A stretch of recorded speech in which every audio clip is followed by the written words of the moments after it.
There was a British violinist by the name of Peter Cropper who was going to give a concert in Finland. And so the British Royal Academy of Music offered him the use of a Stradivarius violin that was 258 years old. Peter gratefully took that violin with him to Finland. And as it was time for the concert and Peter was getting on the stage, something terrible happened. Right there in front of everyone, he tripped and fell flat on his face with the violin underneath him. And it was damaged badly. Peter was quite shaken by this. He flew back to England, and they enlisted the aid of the best craftsmen available, trying to repair, trying to restore this precious violin. The workers did their very best, and it came time for the test. The violin was given to Peter, and he was asked to play. And everyone who heard agreed that the restored violin sounded even better than it had originally.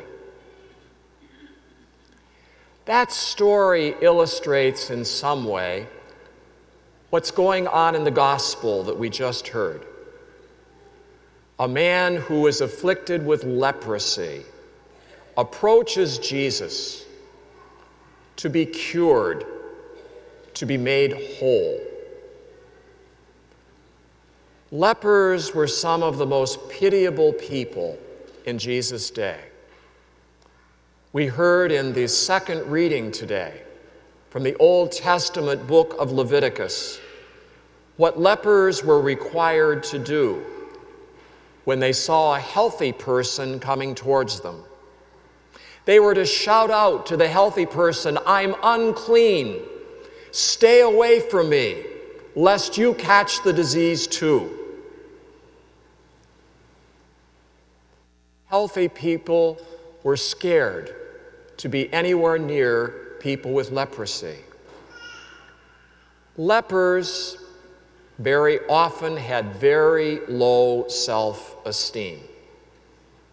How would you like to have to say something like that to people coming towards you? Stay away from me. I've got leprosy.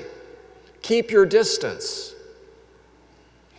They knew that their appearance from leprosy often made them revolting to other people's eyes. They didn't even want to see their own reflection because leprosy was such a disfiguring disease. And they permanently were banned from visitation with family and friends that were healthy. They lived an isolated, ostracized life. And here's a leper that came to Jesus. Instead of crying, "Unclean, unclean," he comes right to Jesus, hoping to get a good reception. And the gospel says he knelt down in front of Jesus and said, "If you want to, you can cure me." And the gospel makes an astounding point. Before Jesus cures him, the gospel says Jesus reached out and touched him. Jesus touched someone who is considered to be untouchable and touched him before he was cured. He reached out and touched him and said, "I do will it. Be cured." And the gospel says immediately the leprosy left him and he was clean. Jesus, in curing him, had restored him to health that even was better than the one he originally enjoyed. The story of the violin, the miracle account in today's gospel, have a point for us too. In our lives, every once in a while, something happens that we can only see as being a tragedy. The loss of a loved one, a relationship that goes sour,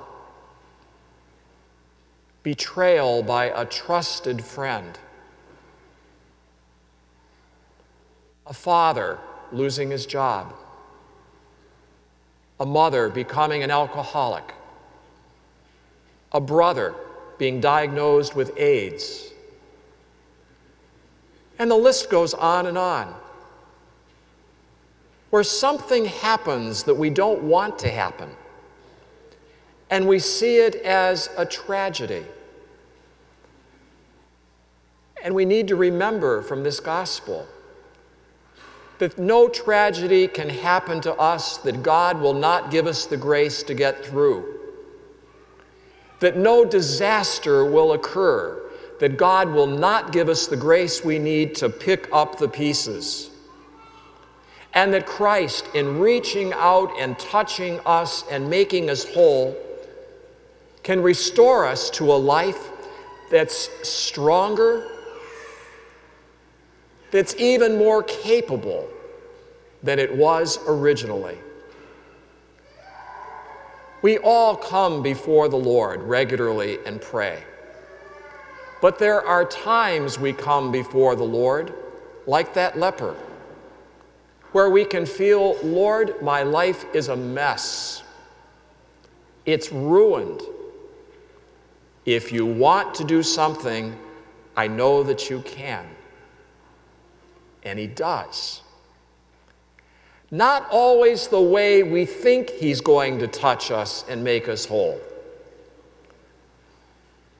Not always looking exactly like we have it all planned out.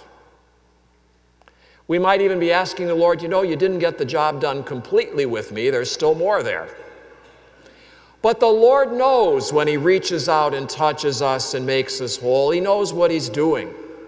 In his love, in his wisdom, he is enabling us to be the person that we were created by God to be, even in the face of things that can seem so contrary and so challenging.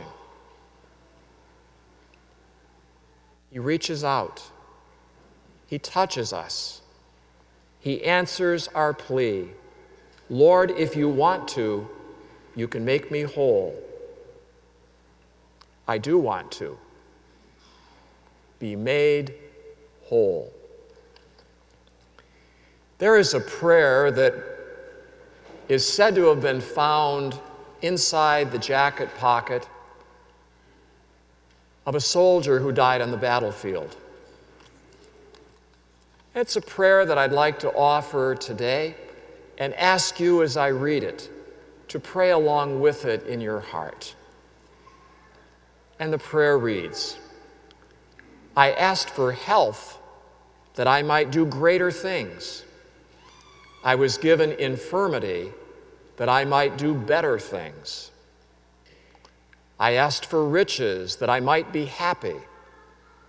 I was given poverty that I might be wise. I asked for power that I might have the praise of others. I was given weakness that I might feel the need for God.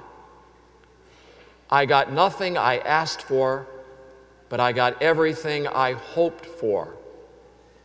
Almost in spite of myself, my unspoken prayers were answered, and I am among all people most richly blessed. Amen.